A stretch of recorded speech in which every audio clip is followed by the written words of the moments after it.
여기 흐름만 좀 봅시다. 조직이 어떤 요소로 만들어졌는지 봤죠? 그 다음 어떤 원리로 조직을 이렇게 붙여놨는지 이야기 됐었고, 조성이 원리에 따라 만드는지를 봤었고, 그 다음 여기 이걸로 만들어진 뭘 봤어? 구조. 그렇죠? 아무래도 이 기능 구조 같은 경우는 훨씬 공식성도 높겠고, 그렇죠? 그 다음 어떤 직권성도 높겠죠. 이런 식으로 이런 것들을 상황 변수를 넣어서 만든 게보다 기능 구조, 사업 구조, 매트릭스. 그렇죠? 그러면 이제 꼭 여기 상황 변수를 안 들어 일반적인 상황 변수를 통해서 기능 구조는 어떨 때, 어떤 상황일 때 어울린다 이런 식으로 이야기했었죠. 자, 그래서 기능 구조는 우리가 이 회사 같으면 어떻게 하는 거? 여기 같이 자, 회사가 있을 때 CEO가 돼서 그럴 때 사장님이 어떻게 만들 때 저기 있는 것처럼 연구개발부, 그 다음 제조부, 제조하는 부서, 그 다음 어떤 거, 마케팅, 뭐 이렇게 한다고 그랬죠. 그래서 연구개발 1부, 2부 이런 식으로 만드는 거죠. 이게 기능별이라고 그랬고, 사업별은 어떻게 만든다고 그랬어? 우리가 휴대폰 사업, 반도체, 그렇죠? 그 다음 가전제품, 뭐 이런 식으로만 한다고 그랬죠. 그래서 여기는 당연히 사장이 반도체 연구개발을 해야 되겠죠. 그 다음 뭐 할 수 있어야 돼? 마케팅 할 수 있고, 제조하고 마케팅 할 수 있어야 되겠죠. 그러니까 여기 대해서는 상당히 뭐가 필요해? 상호작용이 좀 많이 필요하겠죠. 그럼 만들어지지 않잖아, 상호작용 안 하면. 그렇죠? 그래서 그런데 이 여기서는 상호작용이 잘 되는데 여기 사업부서 간에는 사실은 서로 상호작용이 좀 안 된다고 그랬죠. 여기까지 이해가 됐죠? 자, 책은 이제 매트리스까지 다 했습니다. 매트리스 다음에 어떤 거 봐야 되냐면, 자, 팀제라는 걸 볼 거예요. 팀제의 구조. 자, 팀제의 구조는 어떻게 돼? 구조는 자, 아까 우리가 이것 봤어. 조직의 원리에서 부성화의 원리를 부를 나누는 걸 봤는데, 기능 구조는 기능을 통해서 나누는 거죠. 여기는 사업을 통해서 나눴고, 여기는 두 가지를 혼합해서 적용했고, 그쵸? 그 다음에 이제 팀제는 거기 책 62페이지 보면 팀제가 있죠. 자, 거기 공무부가 있고, 판매부가 있고, 제품 기획부가 있고, 연구개발부가 있는데, 생산 1팀, 생산 2팀, 생산 3팀, 이렇게 팀으로 나눠서 하는 것을 우리가 뭐라고 그런다? 팀제라고 그런다. 자, 팀으로 나눠서 하는 것은 팀제. 그래서 이 팀제는 거기 있는 것처럼 어때? 여러 부서에 있는 사람들이 모여서 하나의 팀을 구성하죠. 우리 행정에서도 이 과나 국이나 과르가 너무 세분화되어 있으니까 그 묶어서 무슨 팀에서 팀장 같은 경우가 생기게 된 계기가 이 팀제를 했을 때입니다. 그래서 아예 조직을 팀 형태로 운영하는 것을 우리가 팀제라고 그래요. 팀제. 거기 한번 보니까 팀이란 조직의 상층부로부터 유용을 받은 권한을 바탕으로 특정 업무를 자율적성을 가지고 자기 완결적으로 수행하는 조직 단위를 의미한다. 팀 리더를 중심으로 단일 목표에 대해서 여기서 뭔 말 나와 있어? 자기 완결적이란 말이 나와 있죠. 자기 완결적으로 수행하는 것은 우리가 사업부서에서도 봤었죠. 팀 리더를 중심으로 단일 목표에 대한 공동 작업을 가능하게 하는 유기체적 조직이다. 다음 조직 구성을 핵심 업무 과정으로 중심으로 조직하는 방식이다. 팀제는 팀장의 판단에 따라 필요시 내부 업무 조정을 통해 동태적으로 조직이 운영되며 성과를 중심으로 운영되는 조직이다. 팀장은 팀 업무를 총괄하며 시기별, 민원별 업무량에 따라 팀의 임시 업무량을 부여해서 업무량의 형평성을 유지한다. 그래서 1팀, 2팀 이런 식으로 팀을 나눠버린단 말이에요. 그렇죠? 자, 뭐 이를테면 광고회사에서 1팀, 2팀, 그렇죠? 이런 식으로 나누어서 한단 말이에요. 나누어서. 그렇죠?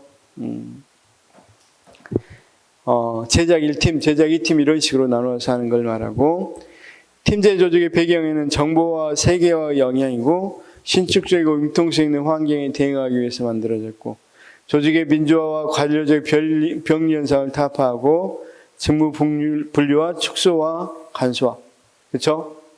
그래서 우리가 아까 이야기했다시피 너무 세분화된 걸 대과 크게 묶는 거야, 묶는 거.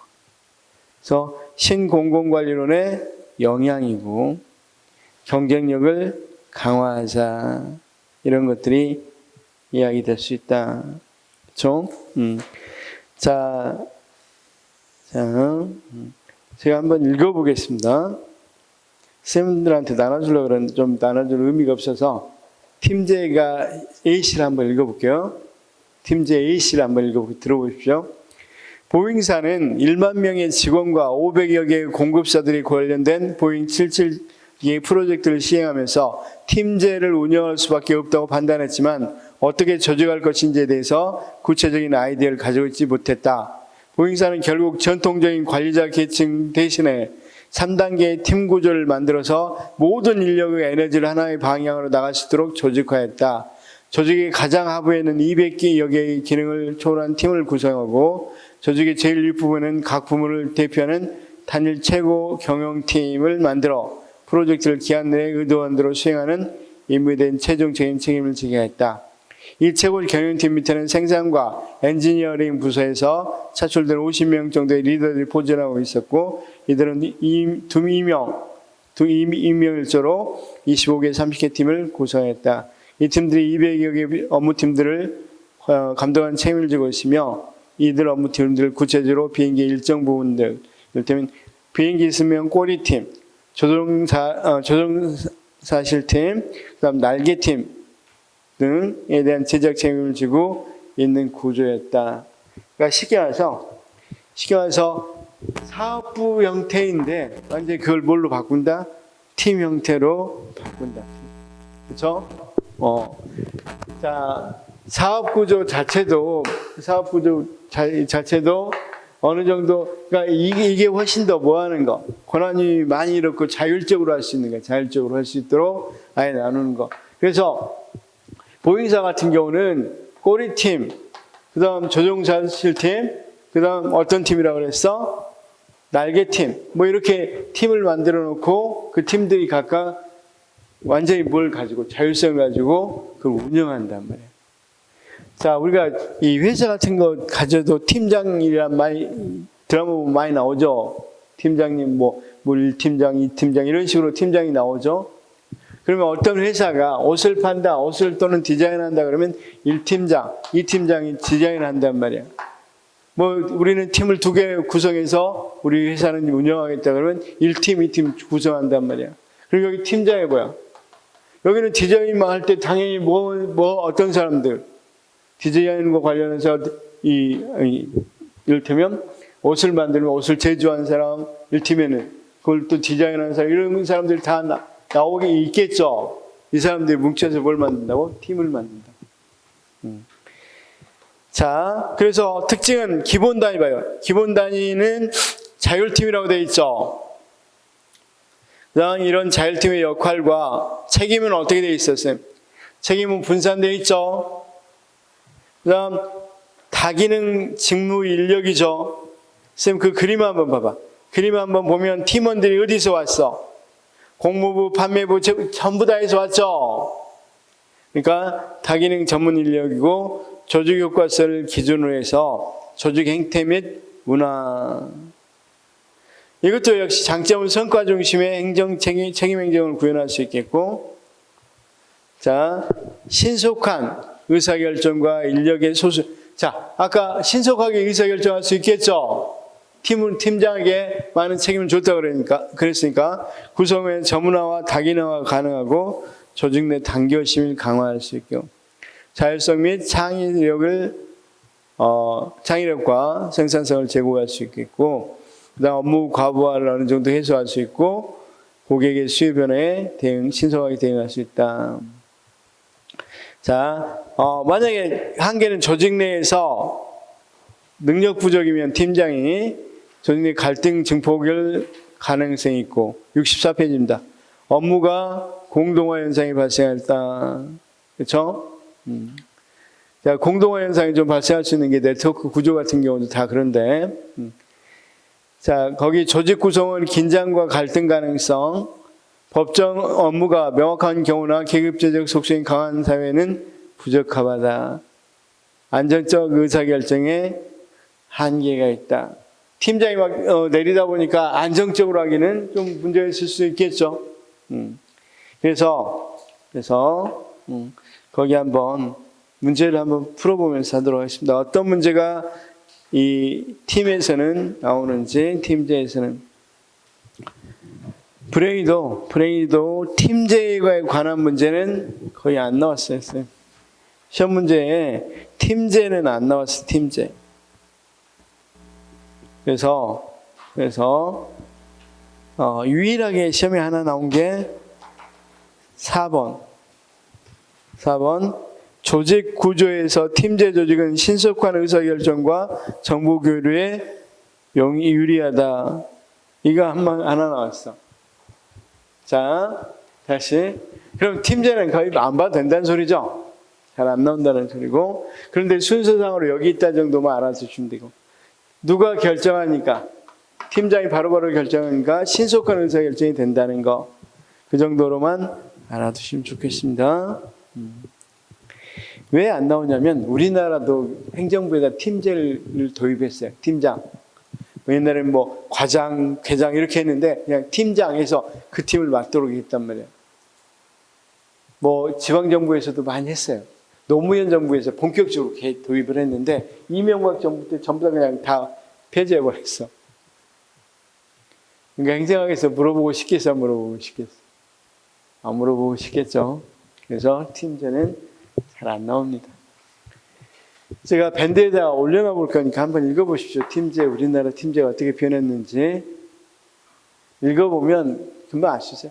이게 대구시 사례의 논문인데 그걸 한번 올려놔 볼 거니까 읽어보시기 바랍니다. 시간 없으면 안 읽어도 돼요. 시험에도 안 나오니까. 그 다음에 이제 네트워크 조직.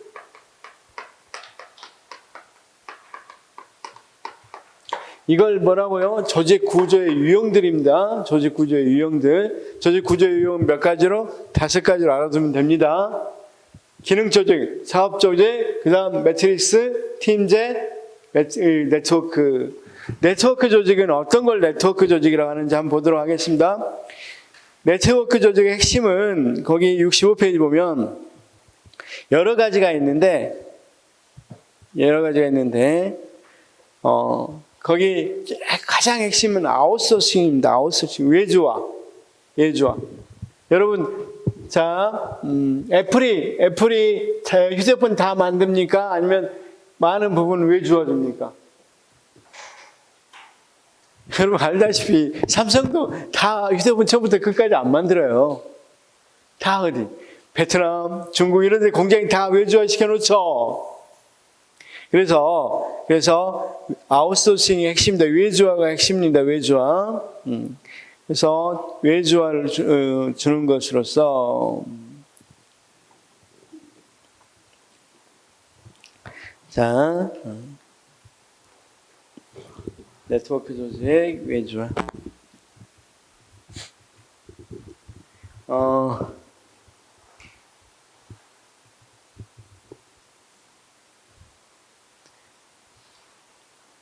자, 그래서 이 책으로 좀 볼까요? 어차피 뭐 책으로 봐야 되니까. 그러면 거기 보면 네트워크 구조는 조직의 자체 기능은 핵심 역량 위주로 합리화하고 여타 기능은 외부 기관들과의 계약 관계를 통해 수행하는 조직 구조 방식. 뭔 말인지 알겠죠? 왜 주어준다 그랬죠? 네트워크 구조 안에서 중심 조직은 전략, 기획, 통제는 누가 해? 이제 삼성이 해.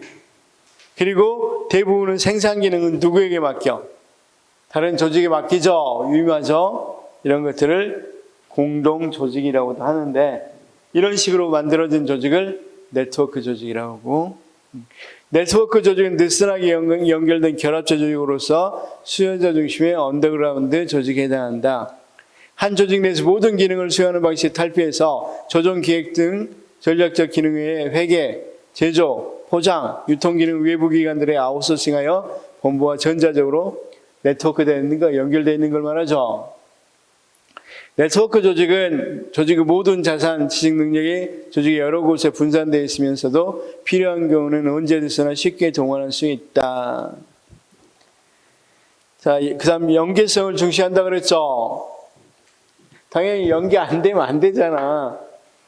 삼성이 지금 기획해 놓은 것을 제조해서 빨리 해줘야지. 연계 안 되면 안 되겠죠. 그 다음 특징 한번 봅시다. 그 다음 넘겨서 통합지향성입니다. 자원적이고 분산적이면서 교우작용합니다. 그 다음 제조하는데 자율적 업무 수준은 상당히 높겠죠. 그 다음 의사결정 체제는 분권성을 띠고, 선생님 제조하는 부분은 거기서 각각 결정하고 아까 기획이라든가 전략 이런 것들은 집권해야 되겠죠. 정보 같은 거, 정보는 전부 다 집권하려고 노력합니다. 그 다음 적응성을 지닌 유기적 구조고 정보기술 활용되고 물적 자원은 쌤 물적 자원 어때? 공장 같은 게 많이 필요 없죠? 다 여기 줘버리니까 그렇죠? 축소되고 자 거기 장점 조직 구조가 간소화된다. 왜? 공장이 다 왜 주주니까 간소화되겠죠. 슬림화되고 자원 및 관리 인력을 감소할 수 있겠고 가격 및 품질 경쟁력을 확보할 수 있겠어. 참 아무래도 우리나라 생산보다는 베트남 생산은 훨씬 더 싸게 할 수 있겠죠. 그다음 환경 변화에 신속하고 신축적으로 대응이 가능하고 그다음 직무 동기를 유발할 수 있고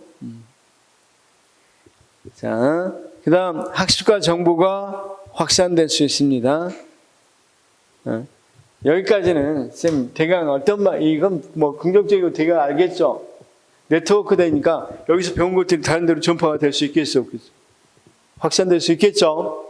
그런데 거기 봐. 대리인 문제가 발생할 수 있다. 자, 삼성이 맡겨놨는데 이 사람들 잘할지 어떨지 모르잖아. 농땡이 필지. 삼성이 만약에 베트남에다가 제조를 맡겼다면 베트남은 여기는 주인이고 베트남에서 맡긴 제조회사는 대리인이겠죠. 그럼 대리인이 도덕적 회의할 수 있겠죠. 그런 문제들이 발생할 수 있겠고 심리적 불안감 이게 봐봐.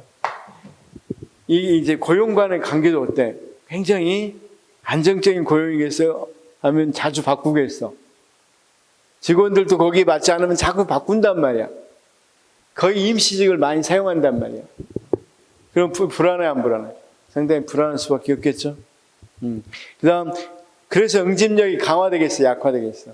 아니 뭔 응집력이 있겠어? 자기 부서 여기 조금 있는 부서고 왜 지어주고 막 이러면 여기하고 응집력이 있겠어? 왜 지어든 전혀 없겠죠. 전혀는 아니죠. 약하겠죠. 그다음 경쟁자를 배양할 수 있다. 여기 이 사람들이 따로 이런 기술에 하고 경쟁자가 나올 수 있겠어, 없겠어? 왜 주지 맡겨놓다 보니까 이 사람들이 뭐 하려고? 기획 전략이고 세워서 자기들이 해버리려고 할 수도 있겠어, 없겠어?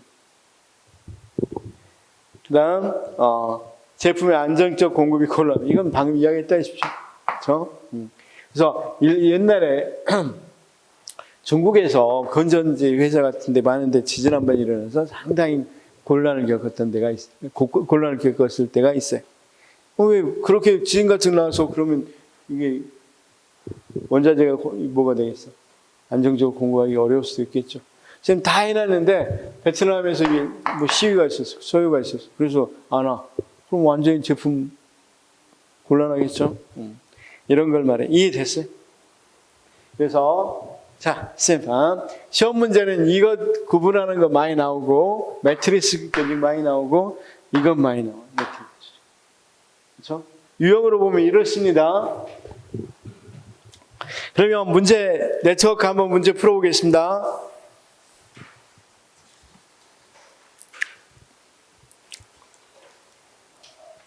자, 네트워크입니다. 그러면 먼저 2번부터 보겠습니다. 70페이지 2번. 70페이지 2번입니다. 조직 구조에서 네트워크 구조는 외부 환경의 불확실성에 대처하고 효과적인 조직의 결속력이 약화된다고 그랬죠. 확보가 아니라 약화되는 거죠. 자, 삼성이 본사하고 베트남 현지하고 뭐 얼마나 결속력이 있겠어요. 그쵸? 그 다음 3번 했고 쭉 내려보니까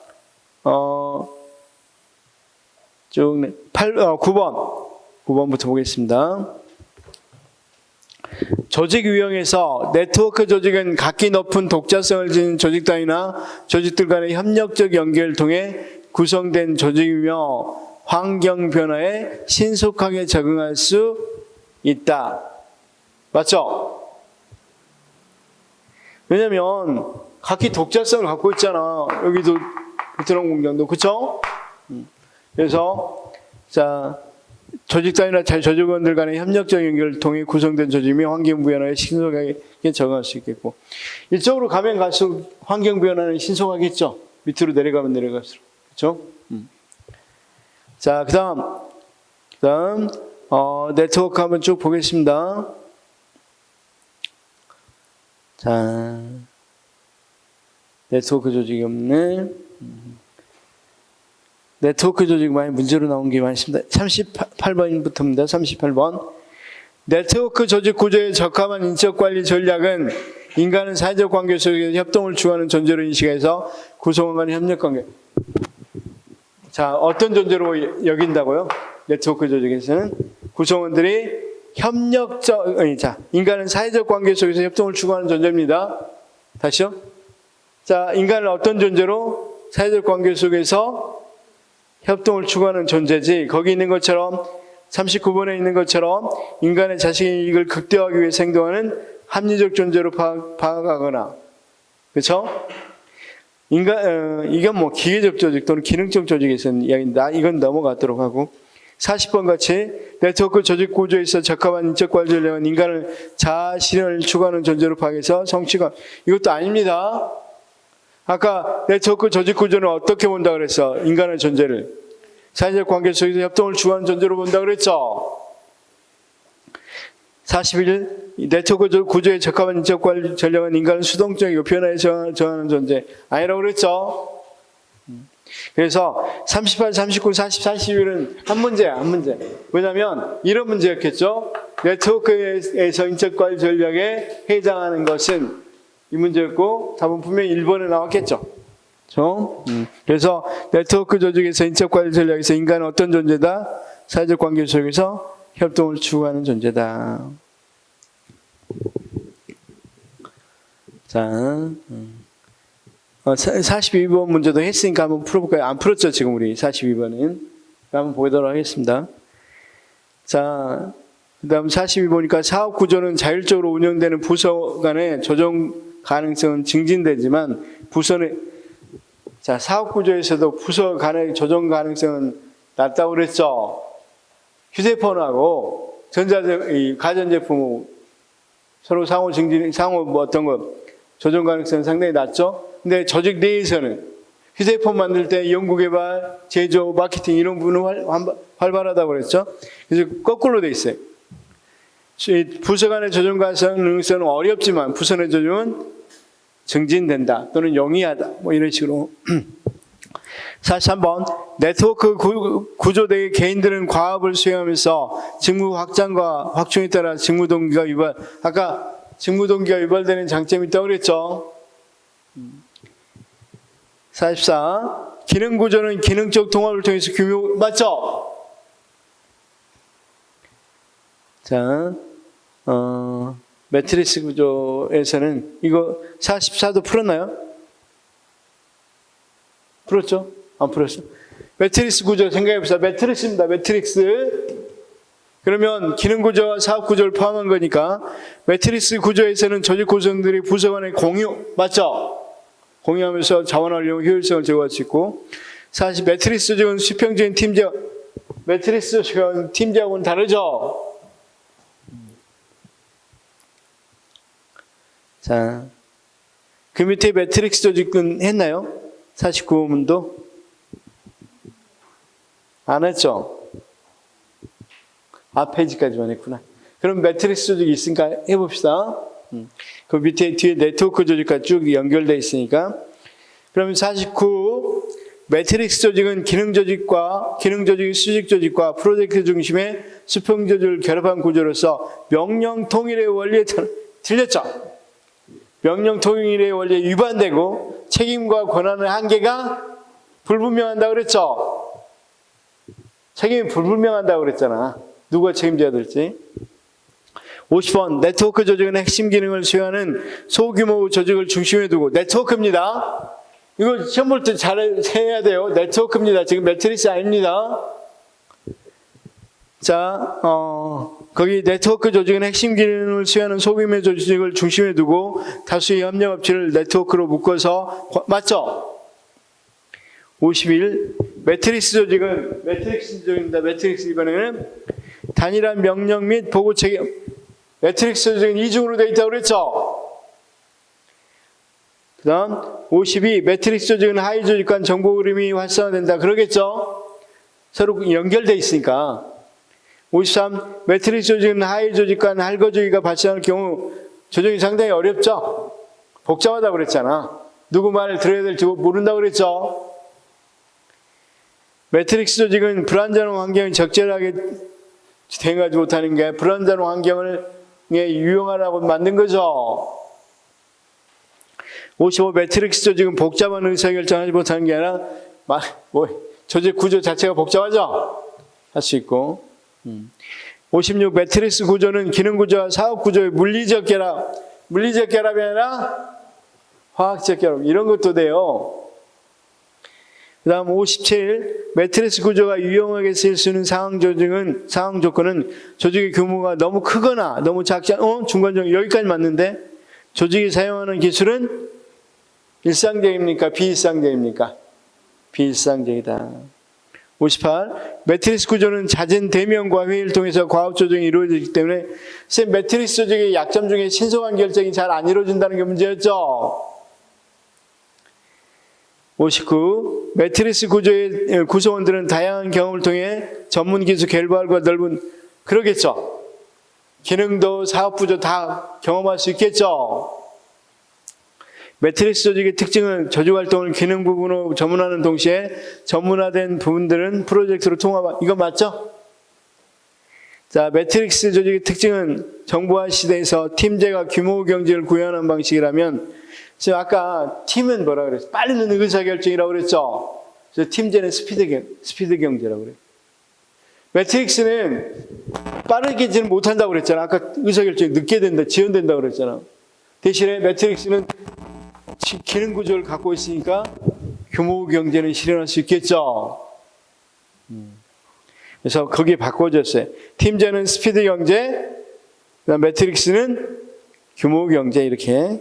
62 매트릭스 조직의 특징은 기본 조직 구조 내 인력을 활용할 수 있기 때문에 인력 사용에서 경제성 많고 매트릭스 조직의 특징은 기능 부서와 사업 부서 간에 할거주의가 존재할 경우 원만하게 조정하기 어려워. 맞죠? 네트워크 조직, 이제 네트워크 조직입니다. 네트워크 조직 구조가 갖는 일반적인 장점은 조직의 유연성과 자율성 강화를 통해 창의력. 맞죠? 자, 65 네트워크 조직 구조가 가지는 일방적인 장점은 통합과 학습을 통해 경쟁력을 제고할 수 있다. 맞고 아까 통합과 학습이 많이 이루어진다고 그랬죠? 66 네트워크 조직 구조가 가지는 일반적인 장점은 조직의 네트워크를 통해 환경 변화에 따른 불확실성 감소 맞고 67 네트워크 조직 구조가 가지는 일반적인 장점은 조직의 정체성과 응집력이 정체성 응징력이 약화된다고 그랬죠. 자, 지금 여기 있는 사람들한테 삼성명이라고 그러면 어떨까? 베트남 제조공장인. 뭐 삼성이라고 말하기 좀 그런데요. 그렇게 말하겠죠. 그렇죠? 그럼 이 사람들의 정체성 같은 경우도 외주 줬는데, 외주 받았는데 내가 그 회사예요. 이렇게 말하기는 좀 곤란하잖아. 그래서 소속감도 없고 정체성도 상당히 약화될 수 있겠죠. 여기까지 이해됐어? 좋습니다. 지금 잘 따랐어요? 지금 조직 구조의 유형을 보통 몇 가지로 본다? 5가지로 본다. 여기까지 알겠죠? 그 다음 이제 자,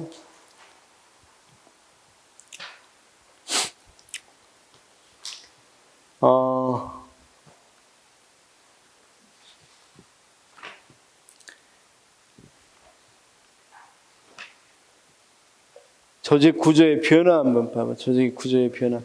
46페이지부터 보도록 하겠습니다. 조직 구조의 변화. 이건 많이는 안 나오니까 그렇게까지는 알아도 크게는 신경 안 써도 됩니다. 시험에는 이건 많이 나왔죠. 조직 구조 이거 많이 나왔으니까 이건 받으시기 바라고. 여기는 기능 구조부터 쭉 해서 어디까지? 네트워크 구조까지. 그쵸? 구조의 유형. 이건 조직 구조의 유형입니다.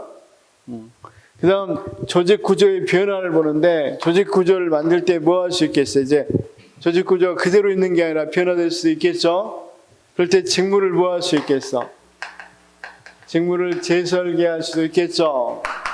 그쵸? 직무를 재설계할 수도 있겠고, 이제 부서와, 이거 조정기제를 쓰려고 그러는데, 부서화하고, 아까 부서화는 여러 가지 방법으로 한다고 그랬죠? 기능으로 부서할 수도 있겠고, 뭘로? 사업으로 부서할 수도 있겠고, 그쵸? 그 다음 거기 이제 조정기제가 있습니다. 조정기제는 아까 조종한다고 그랬죠? 아까 분합시켰으니까 조정한다는 말이죠. 그럴 때 쓰는 것으로 뭐가 있어? 수직적인 거하고 수평적인 거하고 이런 게 있다. 그쵸? 자, 그러면 선생님 이것만 하나 좀 설명하려고 그래. 여기까지는 다 설명되는데, 직무 재설계 방법은 2가지가 있어. 뭐가 있어? 직무 확장하고 직무 풍요화라는 게 있어요. 직무 확장하고 직무 재설계는 거기 보니까 47페이지 위에 보니까 직무 확장하고 직무 풍요화 이렇게 돼 있죠.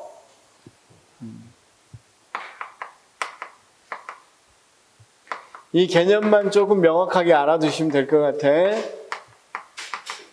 직무 뭐라고? 풍요화.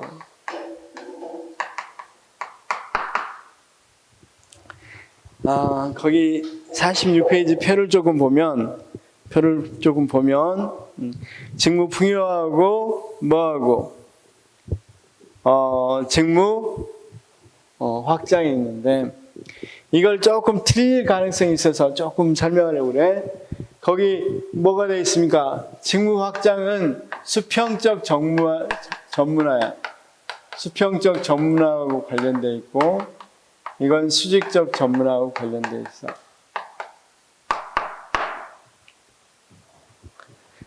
아주 그냥 쉽게 한번 설명할게. 들어보시기 바랍니다.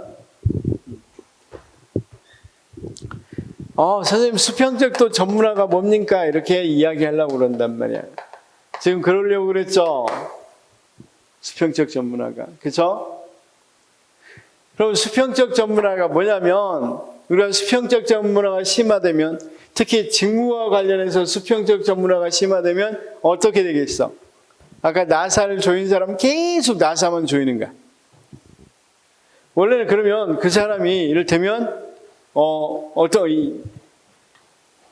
자, 봅시다.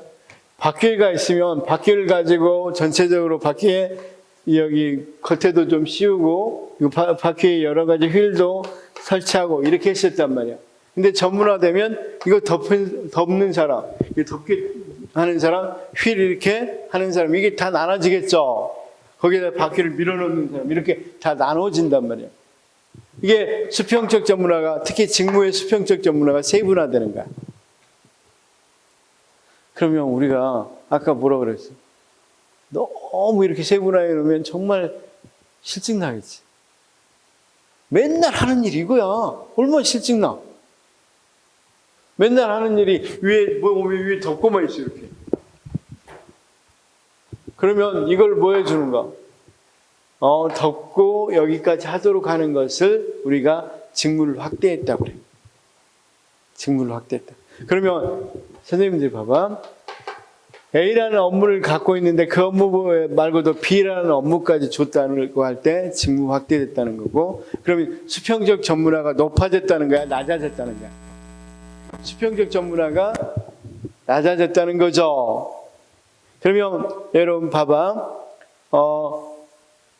이 표에서 보면 수평적 전문화가 높은 데서 낮아지는 걸 우리가 뭐라고 가로쳐 놓고 이야기했어? 직무 확장, 이렇게 이야기했죠. 표에서 보면 표에서 보면 직무 확장이라는 게 있죠. 이걸 잘 틀려서 그래. 직무 확장이라는 거. 이해는 돼요? 그 다음 이런 것. 두 번째는 아까 여러 가지 이를테면 권한들이 있었다 그랬죠. 이렇게 창신부에 있다고 그랬죠. 그런 권한을 밑에다 주는 것 말이에요. 이런 것들을 수직적 전문화 측면에서 수직적 전문화에 해당되고, 수직적 전문화 완화된 걸 우리가 직무 풍요화라고 그래. 자, 우리 선생님들이 학교에 이제 중고등학교를 많이 다녔으니까 알 건데, 선생님, 이를테면 우리가 이 환경부장 교사가 있어.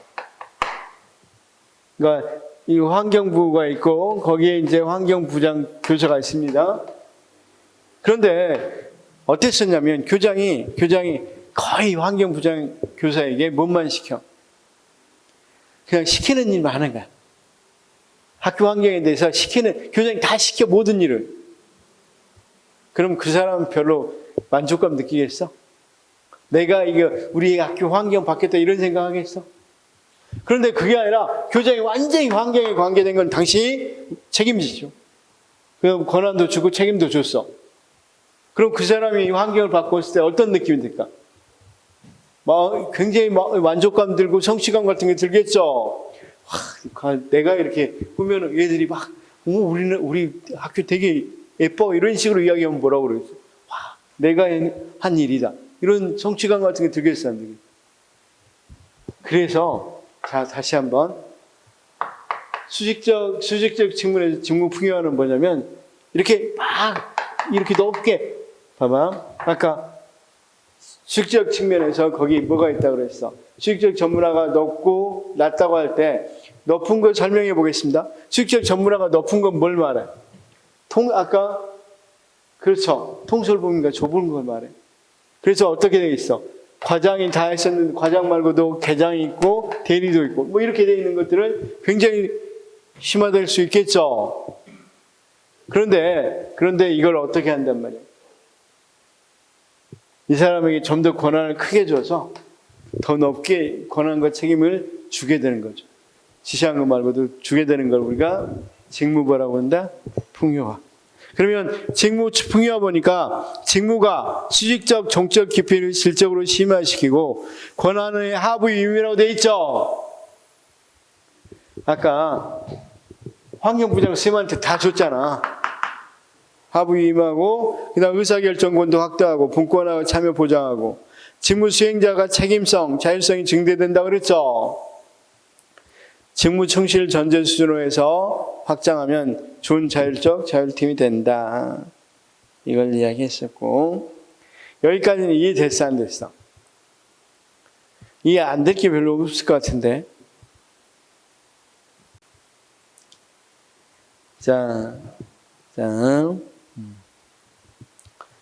그러면 거기 박스 속도 설명은 금방 할 수 있겠죠.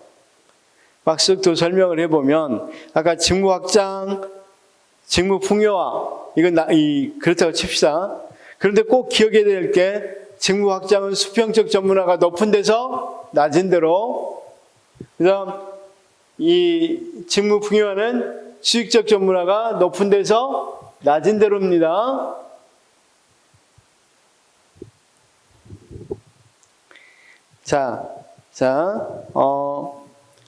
수평적 전문화는 낮대요. 수평적 전문화는 낮고, 수익적 전문화가 높으면 우리가 뭐라 그런다? 일선 관리 업무라고 그런다. 그쵸? 자, 일선 관리자들은 어떻게 되겠어? 업무가.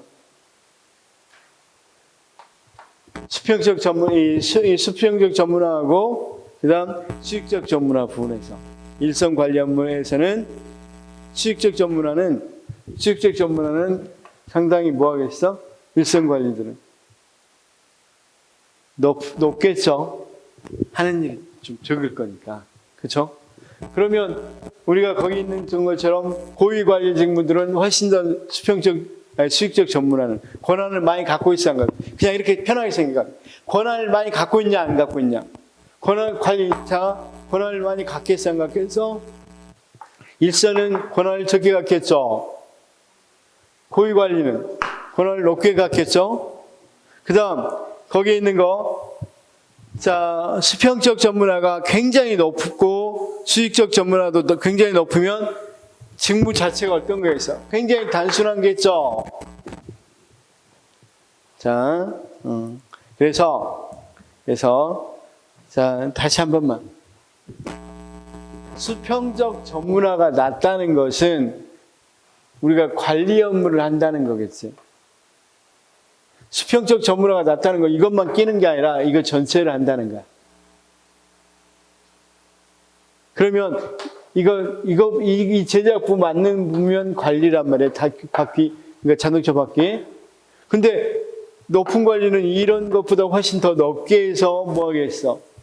갖고 있겠죠. 그 조금만 하진 않겠죠. 그러면 우리가 관리라는 말을 써. 뭐가 이 수평적 전문화가 낮으면 무슨 말을 쓴다? 관리라는 말을 쓴다.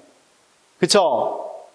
그 다음 거기 수평적 전문화가 높으면 뭘 쓴다? 직무라는 말을 쓴다. 그쵸? 단순 직무라는 게 아니라 비훈련 단순 전문가적 직무 이렇게. 한번 생각해 봅시다. 수평적 전문화하고 수익적 전문화에서 수평적 전문화가 낮을 때 뭐라 그런다? 관리라는 말을 쓴다 그랬습니다.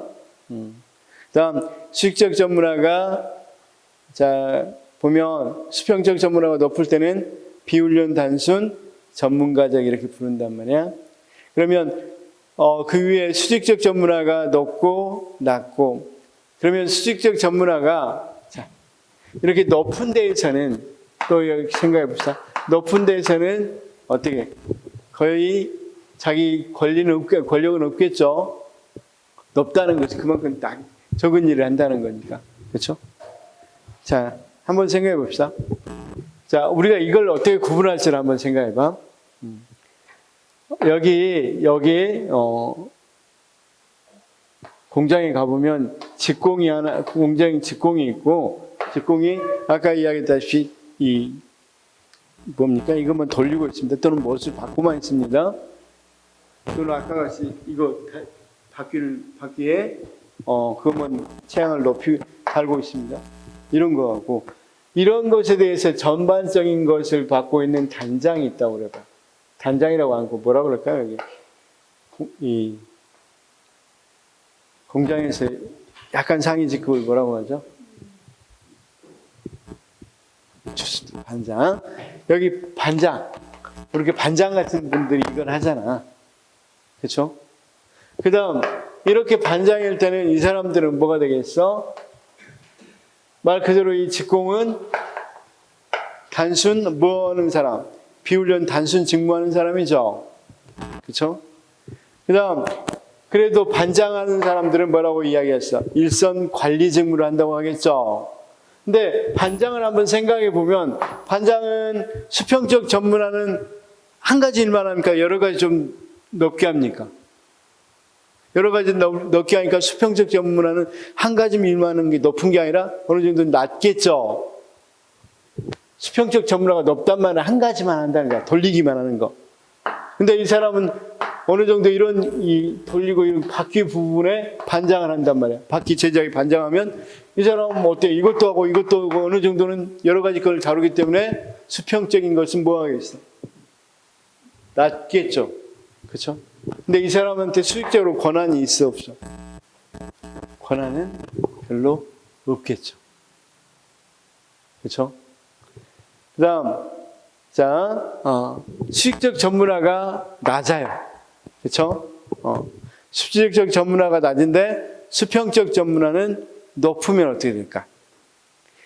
수평적 전문화는 수직적 전문화는 낮습니다. 그러니까 이 사람은 어느 정도 권한을 갖고 있어요. 그런데 수평적 전문화는 어떻다? 높아. 그렇죠?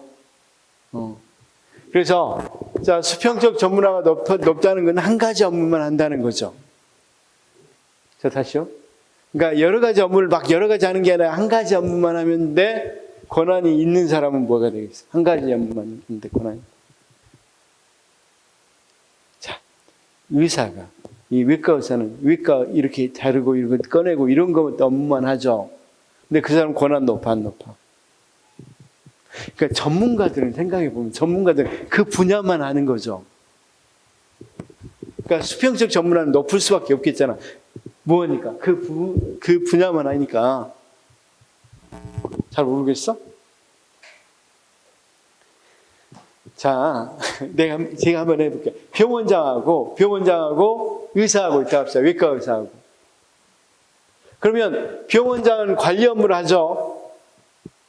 그럼 병원장은 외과만 합니까? 내과도 보고 여러 가지를 봅니까? 업무상으로.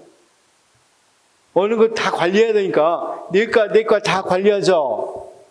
그럼 수평적 전문화는 낮겠죠. 수평적 전문화 한 가지만 하는 거라고 그랬잖아요.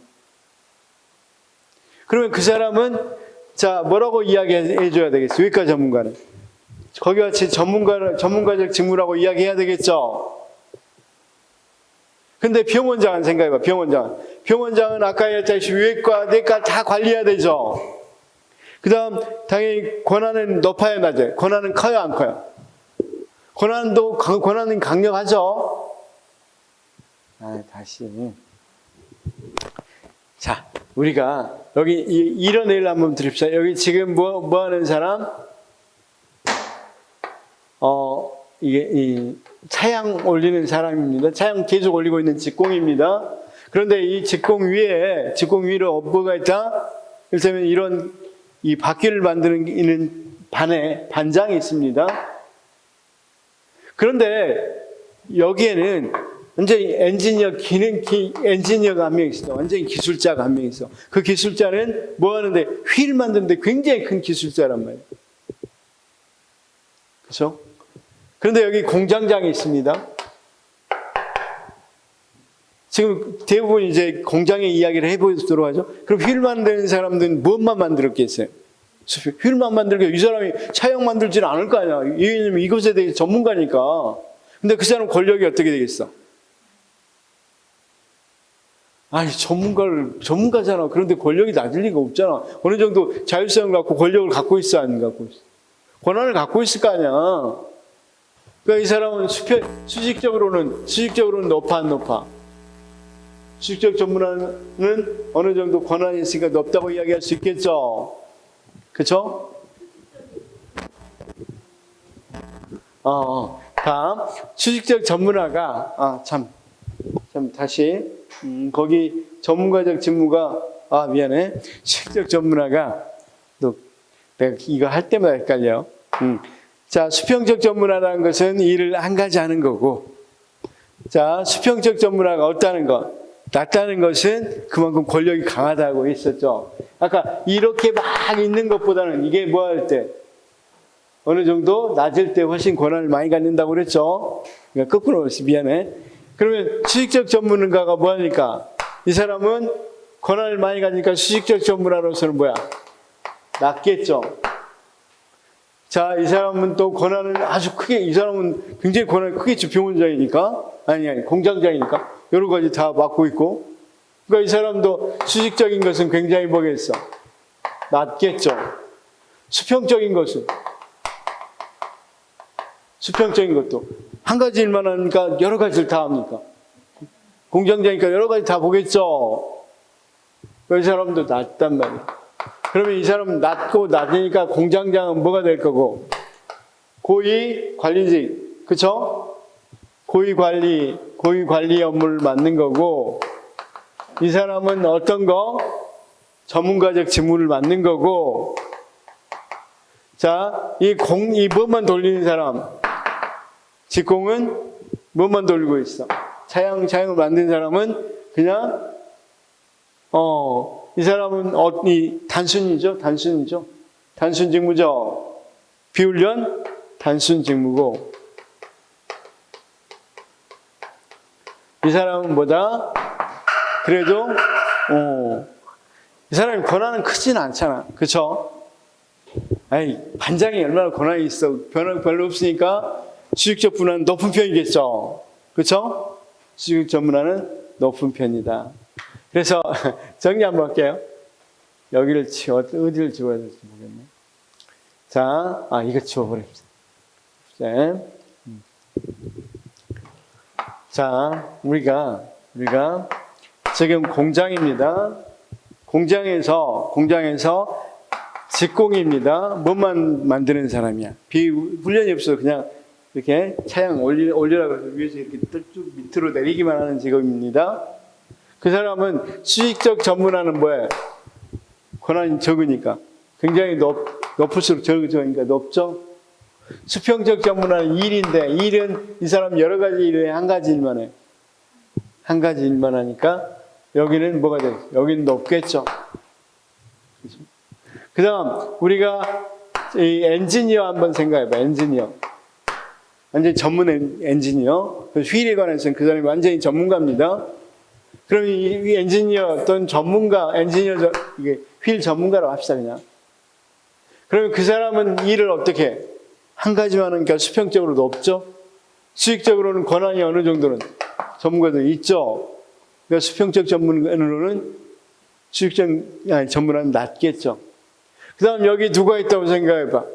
반장, 우리 선생님 말씀해 주신 반장. 반장은 한 가지 일만 합니까? 여러 가지 일들을 다 관리합니까?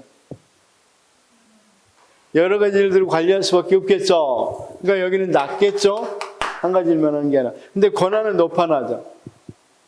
낮으니까 여기다 써야 되겠죠. 수직적 전문은 높다고 이야기. 공장장 같은 경우는 뭣도 낮고 여러 가지 일 봐야 되니까 수평적도 낮고 수직적도 낮다. 그러면 이걸 뭐라고 부른다? 단순 비훈련. 여기는 훈련할 필요 없잖아. 이 사람은 그냥 몸만 만들면 되니까. 차양만 이렇게 올리면 되는 거니까. 그냥 이 사람을 뭐라고 부른다? 전문 직무. 이렇게 부르면 되겠죠. 그 다음 전문가적 직무. 좋습니다. 전문가적 직무. 이 사람들은 다 관리하는 사람들이잖아. 그쵸? 반장하고 공장장 관리하는 사람들이죠. 여기는 일선, 아주 현장에서 일선 관리 직무. 이렇게 쓰면 되겠죠? 여기는 뭐라고 하면 되겠어? 상당히 고위죠? 고위 관리 직무. 이렇게 쓰면 되겠죠? 여기다 넣기만 하면 되는 거니까. 네? 그래서 자, 그러면 여기서 이쪽으로 간다. 원래 직공에게 그 일만 했는데 이 일도 하고 이 일도 하고 이 일도 하게 조금 추가적으로 해주다 보면 이쪽으로 간다는 소리겠죠. 그럼 직무 확대고. 그렇죠? 그 다음 어떤 거? 그 사람이 거의 어떤 게 권한이 거의 없었는데 그 권한을 좀 더 많이 준다. 그러면 뭐가 되겠어? 직무 풍요화가 된다. 이해됐어요? 이제 직무 재설계야. 그러면 선생님 생각해봐. 직무 재설계를 할 때는 대수심이 이렇게 너무 단순한 업무만 하면 안 되기 때문에 좀 확장해 주는 게 좋겠고, 그쵸? 그 다음 뭐 해주는 게 좋겠어? 권한이 없이 시키는 일만 하면 우리가 성취감, 책임감을 못 느끼니까 권한도 많이 위임해 주면 좋겠죠? 그래서 그걸 뭐라고? 직무 풍요라고 그런다. 여기 이해됐으면 좋겠는데, 이 표를. 자, 수익적 전문화가 낮다는 건 그만큼 권한이 위임이 많이 됐다는 거니까 권한이 강하다는 걸 의미하고, 수익적 전문화가 높다는 말은 그만큼 지시 통제를 위해서 많은 수익적인 부분이 있기 때문에 수익적 전문화가 높다는 것, 그럼 권한이 적다는 걸 의미하고, 그 다음 수평적 전문화가 높다는 건 직무의 수평적 전문화니까 한 가지 일만 하게 하는 것. 그 다음 낮다는 것은 여러 업무를 하신다는 것. 자, 시험에는 많이 안 나오지만 일단 알아는 두시기 바랍니다. 이것에 대해서. 자, 나중에 암기법을 한번 해서 이거 암기하도록 할 겁니다. 암기할 수 있도록 하겠습니다. 그래서 여기는 관리, 수평적이 낮다는 거, 여러 업무를 하기 때문에 관리한다는 생각을 하면 되겠죠. 그 다음, 수평적이 높다는 건 단순하게 하거나 아주 스페셜하게 하거나. 한 가지만 계속 하는 건 비율은 단순이잖아요. 우리가 전문가들도 한 가지만 주로 하죠. 한 분야의 전문가다 보면 그것만 합니다.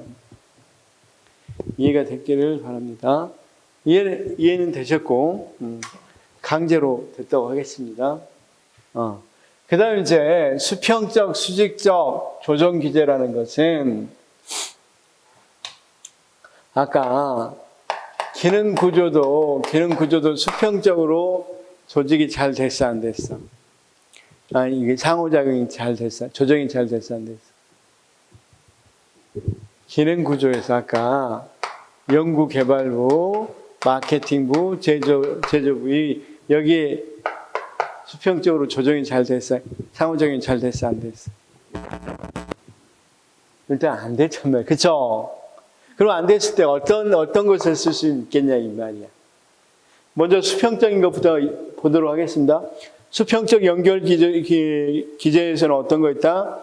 정보 시스템, 직접적 임시 작업단, 프로젝트 매니저, 프로젝트 팀 이런 게 있다는 거죠. 자, 간단해. 이제 태스크포스, 프로젝트 팀이 많이 나오는데, 자 여기 봅시다. 그거 뭐라고 돼 있어? 자, 부서간 컴퓨터를 통해서 정보 공유로 여기하고 뭘 할 수 있어? 컴퓨터를 연결해 버리면 되겠죠? 그러면 뭐 하고 있는지 서로 연결돼서 알 수 있겠어, 없겠어? 그렇게 해서 서로 연계시키는 걸 우리가 정보 시스템이라고 그래요. 그렇지 않으면 쌤 여기 봐. 여기 연구개발부에서 마케팅부로 서로 연락해 줄 사람 하나 정해. 그래서 서로 연락관들이 왔다 갔다 해서 연락을 해. 이게 뭐다? 직접 접촉이야. 역할 담당자가 있다 그랬죠? 그 다음 임시작업단, 태스크포스. 기능구조뿐만 아니라 사업구조도 그렇게 합니다. 그러면 뭐 한단 말이야? 태스크포스를 구성한단 말이야. 자, 이렇게 해서 만들어질 때 여러 가지 이런 부서들이 만들어지는데 이번에 정말 획기적인 폴더 지금 나와 있죠. 이미 세탁기가 건조하고 세탁하고 요즘 많이 붙어 있죠. 새롭게 나왔죠. 그런 걸 한번 하려고 해. 그러면 어떻게 돼? 서로 간에 뭐 해야 돼? 밀접하게 관련이 있어. 연구개발하고 그걸로 안 되면 연구개발 해야 되잖아. 그 다음 제조 만드는 것도 굉장히 연구개발로 바로 붙어서 설명이 들어야 가능하겠죠. 그 마케팅 해야 되잖아요. 그럴 때 LG는 나온 것 같고 삼성은 제품 공개를 안 하더라고. LG는 제품 공개를 하는데 그러면 이들이 뭘 구성할 수 있어? 태스크포스를 구성할 수 있겠어, 없겠어?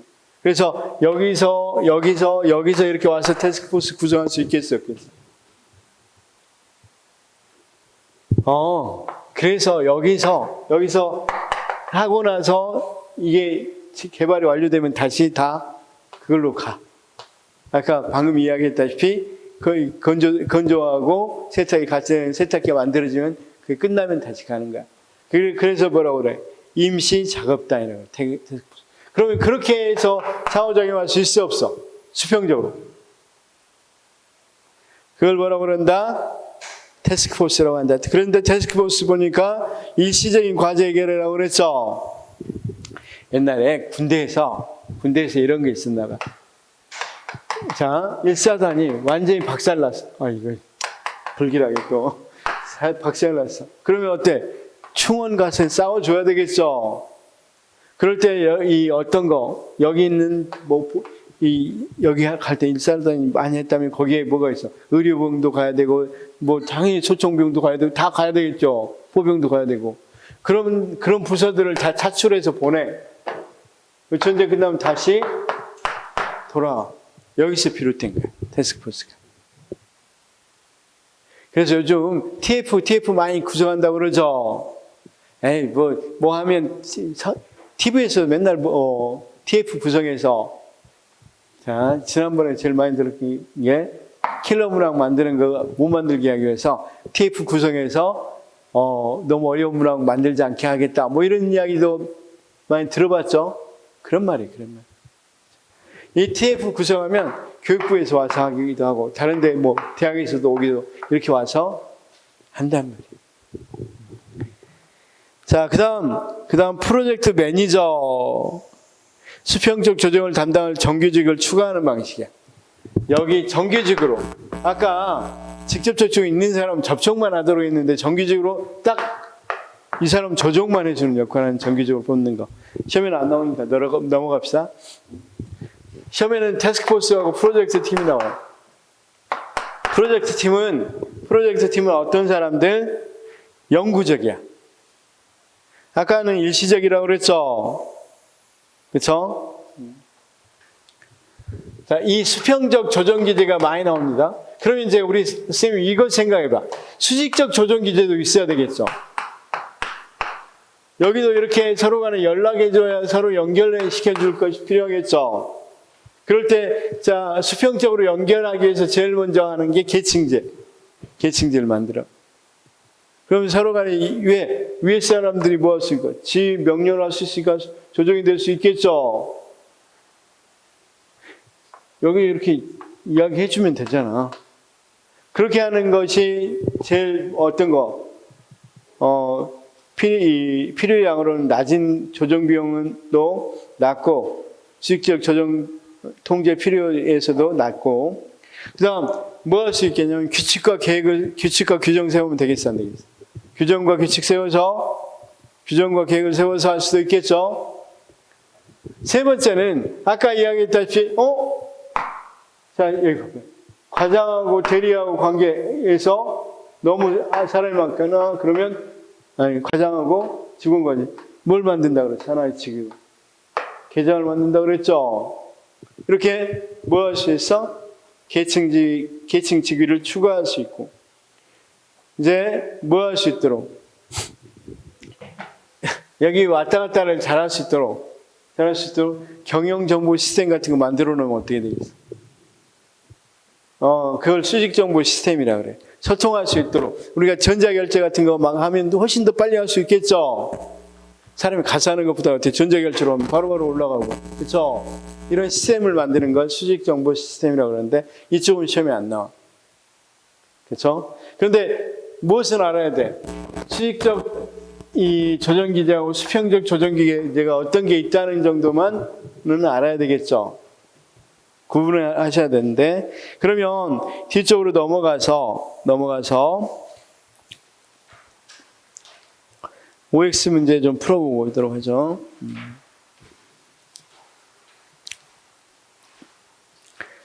7번과 8번입니다.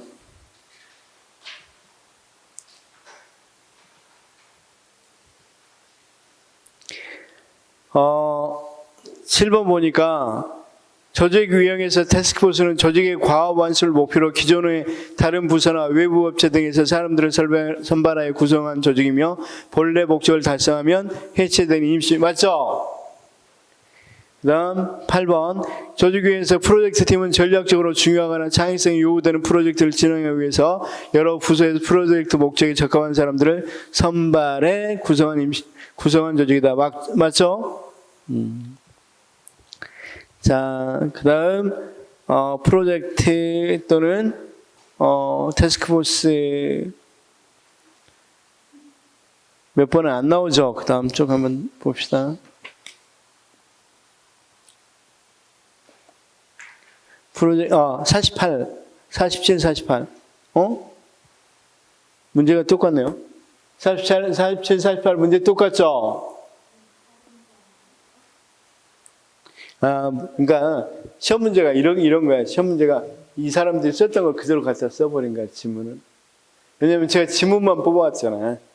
14년 동안 있었던 지문만 뽑아놨으니까 똑같이 이거를 이런 일이 일어난다. 선생님 여기까지 알겠어? 자, 그러면 이제 구조에서는 이렇게 이야기했다면 이제 이쪽 기능 구조 쪽을 우리가 뭐라고도 부르고 기계적 구조, 기능 구조보다 훨씬 안정되고 이런 구조를 뭐라고 부른다? 기계적 구조. 네트워크 구조 같이 완전히 불안정적인 구조를 뭐라고 부른다? 유기적 구조라고 부른다. 이제 이렇게만 알면 되겠죠? 왜냐하면 관료제까지 여기 넣으면 이게 좀 뭐가 되니까. 선생님이 44페이지 다시 돌아와서 우리가 거기 보니까 기계적 구조, 관료제, 유기적 구조, 학습 조직 이렇게 돼 있죠? 44페이지 제일 위에 이렇게 돼 있죠? 그러면 헷갈리지 말아야 돼. 지금 선생님 여기까지도. 자, 조직 구조의 변화까지 봤습니다. 조정 기제까지. 그 다음에 이제 관료제에 대해서 이야기하려고 해.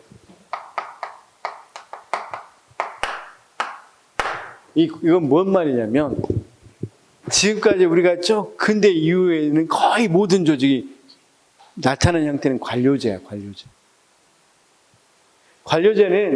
관료제는 자, 그러면 이 관료제가 이 관료제가 여기 잘 봅시다. 관료제는 과학적 관리론의 모습을 그대로 담고 있어. 과학적 관리론의 모습. 그렇죠? 누가 막스 베버가 이야기한 관료제는 무엇을 담고 있다? 과학적 관리론의 모습을 담고 있다. 그 다음 이 관료제가 근대 관료제가 왜 인기가 있었느냐부터 설명하면 되겠죠. 자, 그냥 편하게 들어봐요. 여기는 이제 흐름만 이야기하려고 이야기합니다. 근대 관료제가 거의 대부분이 왜 뭘 갖고 있다고? 근대 관료제 형태를 가지고 있단 말이에요. 여러분 이제 여기서부터 할게요. 관료제가 뭐냐? 그러면 계층제적 형태를 띈 대규모 조직체고 관료제에서는 자 구체적으로 이 조직이 분업화되어 있어. 분업과 전문화를 강조하고 전문화되어 있고. 자, 그러면 자 지금 시청 한번 가봅시다. 선생님들 시청 한번 떠올려봐. 시청 가면 시장부터 해서 계층제로 되어 있죠. 대규모 조직체죠. 거기에다가 지금 시청에 가면 다 분업돼 있어, 안 돼 있어? 분업화는 좀 돼 있고 전문화되어 있죠. 그렇죠? 그 다음 비정성 뭡니까? 권위의 유계. 이게 이제 여기 이 말입니다. 계층제. 권위가 유계적으로 돼 있어. 선생님 시청도 권위가 유계적으로 돼 있죠. 그렇죠? 그 다음 비정성. 공사가 분리돼 있어. 공적인 것과 사적인 게 분리돼 있었어. 시청은. 자, 선생님들 교통에 걸려본 적 있어요? 차 갖고 계신 분. 걸렸을 때 잘 봐봐요. 음주를 하고 음주 조사를 했습니다. 근데 그 사람 A라는 사람은 유흥가에서 놀다가 걸렸어. 근데 B라는 사람은 부모님 기일에 갔다가 어쩔 수 없이 큰아버지가 죽어 어떻게 해서 조금 마셨어. 그러면 교통경찰이 그거 봐줍니까? 안 봐줍니까? 아, 당신은 기일을 지내다 그랬으니까 조금 내가 음주운전에서 운전면허 정지 이런 거 있죠? 면허 정지 10일만 해줄게. 유흥가에서 갔다 온 사람 둘 다 똑같이 나왔습니다. 알코올 농도가. 유흥가에서 너 30일 이렇게 합니까? 사정 봐줍니까? 철저하죠. 안 하죠. 그냥 어떤 사정 안 물어보고 뭐야 나온 대로 주죠. 그런 것들이 공사분류, 비정성, 정의적인 거 이런 것도 안 한다는 말이에요. 안 하고 완전히 객관적으로 처리한다는 거죠. 그 다음 규칙과 규정 강조해 안 강조해? 맨날 그 해주라고 그러면 맨날 하는 말이 뭐야? 규칙이 없다 그러죠? 규정이 없다. 여기 좀 도로 다니면서 좀 시끄러운데요. 그러면 그렇고 단속할 규정이 없는데 맨날 그러죠. 규칙과 규정. 그렇죠? 그다음 시청 가면 어느 정도 경력을 강조해야 하는 겁니다. 경력을 강조해서 경력이 높으면 높을수록 보수를 더 많이 주고 그러죠. 그 다음 시청 가면 다 문서 내라고 그래, 안 내라고 그래? 지겹죠? 이런 걸 특징으로 갖고 있는 조직을 뭐라고 그런다? 관료제라고 그런다. 관료제. 그러면 왜 관료제가 유행했을까 생각해 봅시다. 자, 우리가 선생님 과학적 관리법은 안다고 그랬죠? 과학적 관리법 하면 생각나는 게 뭐야? 컨베이어 시스템이라고 그랬죠? 자, 우리가 컨베이어 시스템 표준화된 절차로 가지고 막 찍어내는 거죠. 근데 이 근대 사회에서는, 산업사회에서는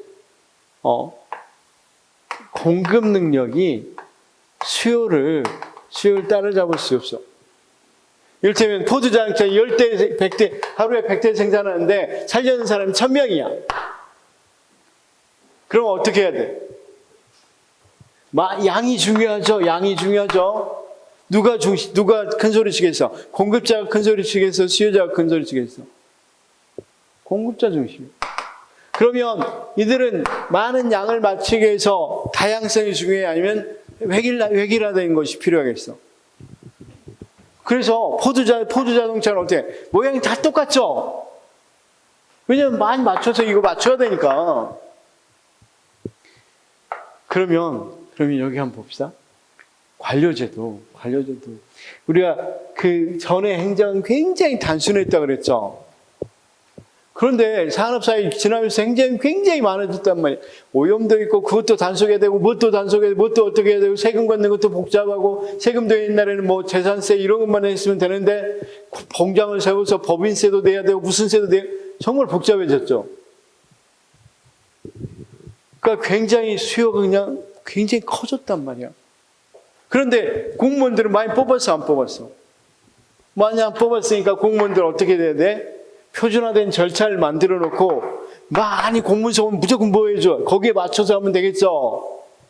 그래서 공사 같은 거 생각하지 말고 그냥 얼마나 시간 걸리겠어? 만약에 술을 어떻게 드셨어요? 이렇게 물어보고 하려면 체분하려면 얼마나 힘들어. 근데 그런 거예요. 음주 짱을 삐하고 나오면 얼마 이렇게 그냥 해버리죠. 그래서 이 관료제는 한마디로 조직론적인 과학적 관료론이에요. 그러니까 어느 시대에 굉장히 잘 맞았겠어요. 산업사회에 굉장히 잘 맞았겠죠. 그렇죠? 그래서 거의 대부분 지금 우리 조직들이 다 산업사회를 거쳐왔죠. 시청이라는 것도 산업사회를 거쳐서 20세기를 거쳐서 지금 온 거잖아요. 그러니까 그런 모습을 갖고 있겠어요? 안 갖고 있겠어요? 어느 정도는 다 갖고 있단 말이에요. 그런데 이제 문제는 이제 우리 이 부분을 잘 알아야 이거하고도 연결되는데 그럼 관료제는 말 그대로 여기서 말하면 여기 어디 아까 기능구조 이런 걸로 말하면 완전히 경직된, 그렇죠? 굉장히 안정된 그런 것에 맞겠죠. 그런데 지금 봅시다. 후기 관료제가 후기 산업사회가 되면서 이거 어떻게 됐어? 공급 능력 어떻게 됐어? 자동차 생산. 지금 폰이만 있으니까 엄청나게 많죠. 하루에도 1000만 대를 1000만 대는 좀 너무하니까 100만 대 생산할 수 있어. 그래서 사려는 사람이 10만 밖에 없어. 그럼 누구 중심이야? 10만 밖에 없습니다. 자, 공급자가 10만 대를 100만 대 만드는데 10만 대밖에 살 사람이 없어. 그럼 누가 큰 소리 치겠어? 수요자겠죠. 많은 사람, 공짜가 많으니까 내가 고르는 거잖아. 그러니까 수요자들이 자기 마음에 안 들면 골라 안 골라. 이제 양이 중요해, 질이 중요해. 질이 중요하죠. 그다음 다양성을 추구해야 되겠죠. 다양하게 소비자 기호에 맞춰야 되겠죠. 그러다 보니까 이제 이런 시대가 아니란 말이야. 소비자 중심이고 질이고 이런 것들이 강조하는 시대니까 관료제라는 것들이 서서히 한계를 보이겠죠. 산업사회는 참 적합한 조직이었는데 한계를 보이면 그걸 우리가 그래서 이 관료제를 벗어나야 된다 해서 뭐라고 이야기하겠어요? 탈관료제, 후기관료제라고 이야기한단 말이에요. 크게 두 개야. 그러면 이제 지금부터 하려고 하는 건 관료제고 지금 우리 모습주로 해서 관료제고 탈관료제인데 관료제는 주로 어떤 모습이겠어요? 자, 여기서는 기능구조나 사업구조까지는 관료제 형태하고 어울려. 매트릭스 조직부터는 탈관료제입니다.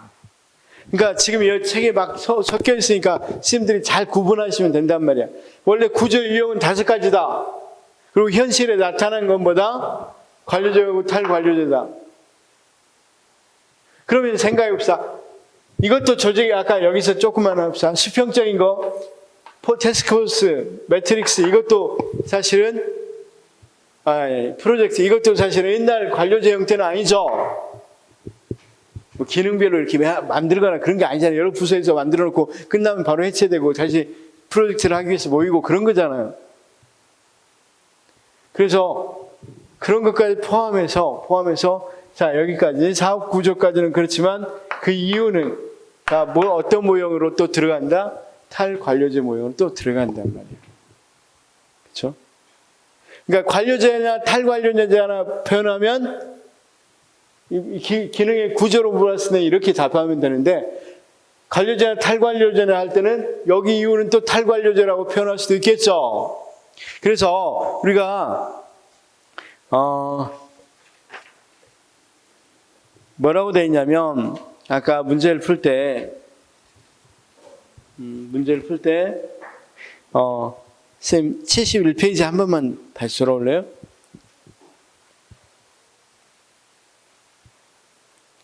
(34의) 후기관료제 모형은 34번 봐봐. 후기관료제 탈관료제 후기관료제라고 합니다. 후기관료제 모형 중 하나인 이렇게도 나오죠. 다시 후기관료제 모형 중 하나인 이렇게도 나온단 말이야. 그렇죠? 그러면 이런 여기서부터는 다 보니까 그렇죠. 후기관료 탈관료제 모형이니까. 그러면 조직구조의 유형은 저렇게 볼 수 있고 관료제냐 탈관료제냐 할 때는 관료제 아니고 아까 매트릭스 조직부터는 다 탈관료제 모형으로 이야기하면 되겠죠. 그래서 책마다 좀 다른데 선생님 우리 책에도 61페이지 한번 61페이지 보면 탈관료제 모형 1 매트릭스 이렇게 나와 있죠. 그다음 62페이지 보면 탈관료제 모형 2 이렇게 나와 있죠. 자, 왜 이렇게 나와 있는지 알겠죠? 쉽게 말해서 관료제 모형이라고 할 수 있으면 이걸 특징으로 하는데 실제 구조상으로는 조직 구조상으로는 이 어느 구조까지 기능 구조로 되어 있거나 사업 구조로 되어 있는 것까지는 관료제에서 관료제 모형에 포함시켜서 이야기한다. 왜냐면 시청에 가보면 우리 뭘로 돼 있어? 기능적으로 돼 있는 부서도 많이 있죠. 일단 우리가 총무팀, 그다음 재무팀 이런 거로 나눠져 있기도 하죠. 그렇게도 나눠져 있기도 하잖아. 그렇죠? 근데 어느 정도 복지사업, 무슨 사업에서 사업적으로 좀 나눠져 있는 것도 있어, 없었어요? 나눠져 있는 것도 있잖아. 그러니까 그런 것까지는 뭘로 하자? 그냥 관료제로 하자. 그 다음 이건 뭘로 한다? 탈관료제로 한다. 그렇죠? 그러면서 여기 이제 이것 좀 중요하고, 여기 설명만 하고 지금 수업 끝내려고 하니까, 자, 그러면 쌤 봅시다. 관료제하고 탈관료제 모양이고, 조직 구조로는 기능이나 사업 구조는 여기에 들어가고 나머지는 다 여기에 들어간다 이렇게 이야기했죠. 그러면 관료제는 자, 특징을 먼저 아는 게 중요하겠죠. 아까 방금 6가지 특징, 7가지. 이건 뭐 더 많을 수도 있으니까 이런 특징을 아는 게 중요합니다. 두 번째는 이 관료제의 자체가 갖고 있는 역기능 같은 걸 아는 것도 중요해요. 관료제가 갖고 있는 역기능. 이건 시대가 변해서 안 맞다기보다는 그것이 갖고 있는 역기능 때문에 그렇단 말이에요. 자, 심판. 우리가 문서주의 관료제가 뭘 요구한다고? 말로는 안 된다고 그랬죠. 확실한 거, 법적이고 확실한 그런 것들을 위해서 문서를 원한다고 그랬죠. 자, 우리가 그 사람이 죽으려고 그럴 때도 항상 의사들이 무엇부터 됩니까? 사인해라 그러죠. 그렇죠? 이 사람 수술해야 되는데 빨리 보호자 찾아와라 그러고 수술 기간 넘어더라도 사인해라 그러고 수술하죠. 사실은 이건 다 뭐 때문이야? 관료제, 문서주의 이런 것들 때문이잖아요. 사실은 골프장 하나 만들려면 뭐 60개 군데 가서 도장을 받아야 하는데 굉장히 형식주의죠. 그렇죠? 아니 그냥 좀 먼저 어떻게든 하고 하면 되는 거잖아. 국가에서 어느 정도 보장해주고 그러면 되잖아. 그렇죠? 굉장히 형식주의란 말이에요. 그다음 뭐 규칙과 규정을 너무 아까 몰인정성 같은 경우는 너무 그렇게 하는 것도 어때? 굉장히 사기가 떨어질 수 있겠죠.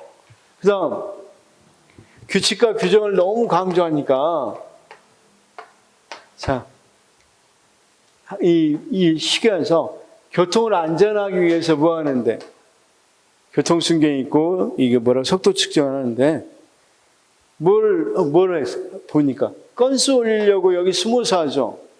여기 앞에 나와서 해야 교통이 안전할 거 아니야. 근데 건수 올리는 거, 그러니까 시계에서 뭐 하려고 한단 말이야? 교통 안전이 목적이고 속도 측정하는 건 수단이죠.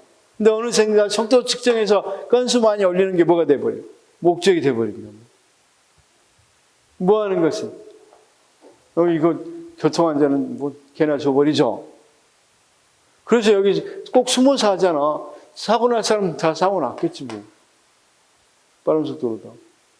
그런 것들을 우리가 동종과의 목표 전도라고 합니다. 그러면 그런 것들은 사회가 변해서 그런 게 아니라 뭐가 변해서?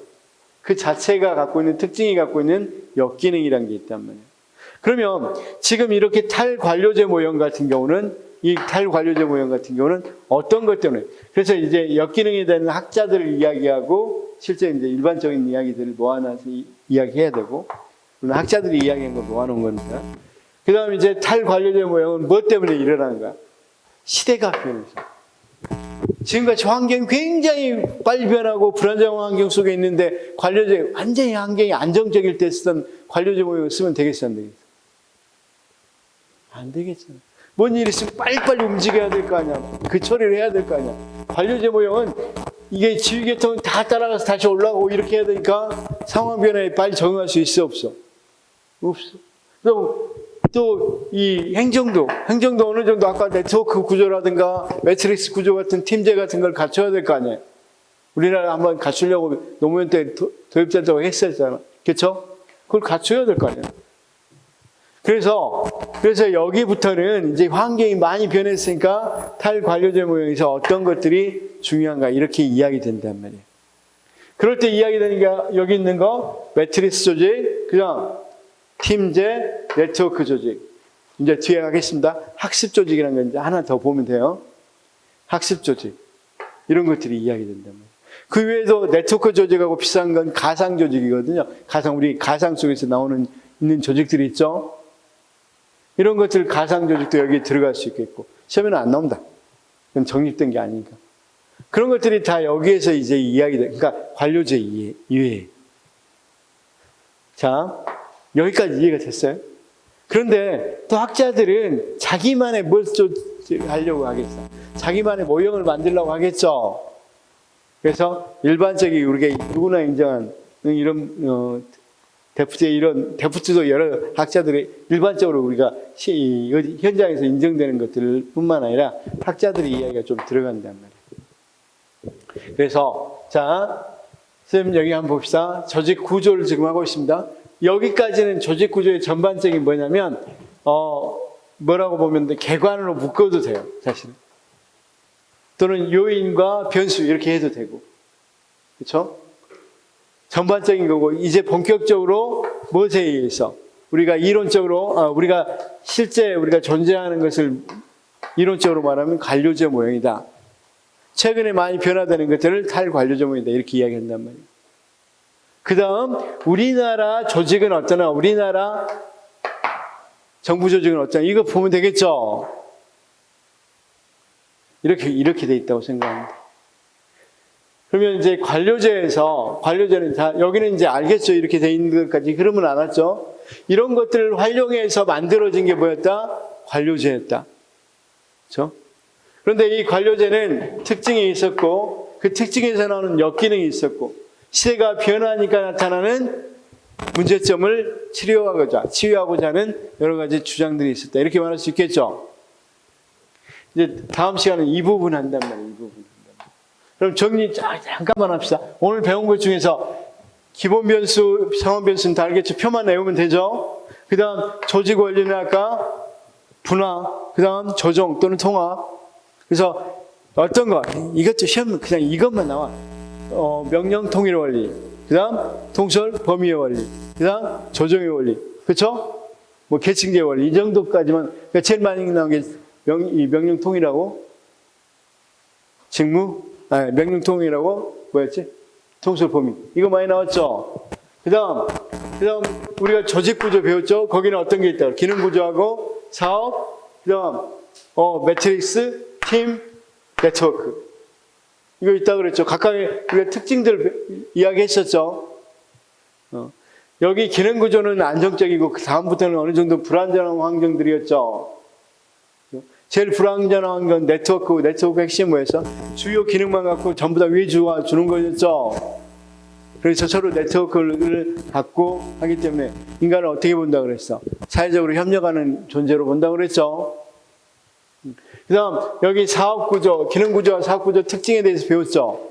서로 비교해가면서 여기는 뭐라 그랬어? 완결적이라고 그랬죠. 그래서 이 것만 생각하면 휴대폰, 가전제품 이런 식으로 생각해보면 이해될 수 있다고 그랬죠. 자, 최고 관리층이 굉장히 스트레스를 받는 거, 일 때문에 굉장히 압박감을 갖는 거 뭐라고 그랬어? 기능구조. 그렇죠? 사업구조는 어떤 특징? 성과평가 좋다고 그랬어. 성과 관리하기 좋아 안 좋아? 좋잖아. 휴대폰 몇 대 효과 이런 건 다 바로바로 알 수 있으니까. 그렇죠? 그래서 이런 부분에 이야기했고 매트릭스는 뭐라고? 기능하고 사업부적 과학적 결합하는 거. 그래서 저 인력을 다양하게 활용하시고 같은 인력도 여기도 활용하고 저기도 활용하니까 경제적으로 인력을 활용할 수 있겠고. 그렇죠? 단점보다 결정이 좀 느려지고 책임이나 책임이 같은 게 불명하고 그렇죠? 그런 게 단점이라고 이야기했죠. 그렇지만 매트릭스도 장점이 있다면 기능 구조와 같이 규모 경제를 실현할 수 있다고 그랬죠. 기능 구조의 장점은 규모 경제였죠. 자, 그 다음 우리가 팀제가 있고 팀제는 시험에 안 나왔다 그러니까 무시해도 되겠고 네트워크 조직 봤었고 그 다음 여기 직무 구조의 이 변화에서는 직무를 재설계하거나 부서와 조정 기제가 있을 수 있는데 이건 수직적 조정 기제는 뭐가 있다는 정도만 알면 되겠고 이거에서 어떤 것들이 핵심이라고 그랬어? 태스크포스나 프로젝트 팀. 이걸 하나의 뭘로 생각하게 돼? 조직 구조 유형으로 설명하는 사람도 있어요. 조금 나중에 다음 시간에 설명하겠습니다. 어쨌든 그렇고 여기는 직무 확장, 직무 풍요화가 있었고, 그렇죠? 그래서 수직적 전문화, 수평적 전문화 했을 때 여기에는 누가 있었다 그랬어? 아 미안. 이렇게 나눌 때 여기는 누가 직공, 그렇죠? 여기는 누구? 엔지니어, 뭐 이를테면 전문가, 필 전문가 이런 전문가. 여기는 공장장, 여기는 반장, 일반 작업반의 반장, 뭐 이런 일반장, 뭐 이반장 이런 거 있겠죠? 이런 반장. 아 여기가 반장이지. 미안. 여기가 공장장. 그래서 여기는 수평은 높, 낮, 수직은 높, 낮 이렇게 한다고 그랬죠. 수직이 낮다는 건 권력이 좀 크다는 걸 의미한다고 그랬죠. 자율성과 권력이 좀 크는 걸 말한다. 그렇죠? 자, 그다음 우리가 이거 했었고 관료제 이야기했어요. 관료제하고 탈관료제가 있는데 관료제에서는 그 특징과 관료제 자체에서 갖고 있는 특징 때문에 나오는 역기능 보면 되겠고, 여기는 시대가 변했으니까 다른 조직이 좀 필요하겠죠. 그렇죠? 그래서 여러 가지 조직을 연구하고 있는데 아직도 관료제를 완전히 대체한 조직은 없어요. 그래서 거의 대부분 조직은 관료제 같이 보이죠. 지금 새로운 조직들도. 그렇죠? 그렇지만 많은 뭘 하고 있다. 시도들은 많이 하고 있다. 그래서 탈관료제 모형은 여기 걸 여기하고 또 겹친다. 그래서 뭐하고 매트릭스부터 네트워크까지는 탈관료제 모형으로도 이야기 된다. 그럼 되겠죠? 정리됐어요? 그러면 이제 이것만 할 거예요. 이것만 다음 주부터 여기서부터 이번 주 들어가겠습니다. 자, 혹시 질문 있어요? 질문. 3시간 했는데 한 번밖에 안 쉬었죠? 미안하게 생각하고 다음부터는 50분 하고 10분간 쉬고 하겠습니다. 자, 오늘 수고하셨습니다.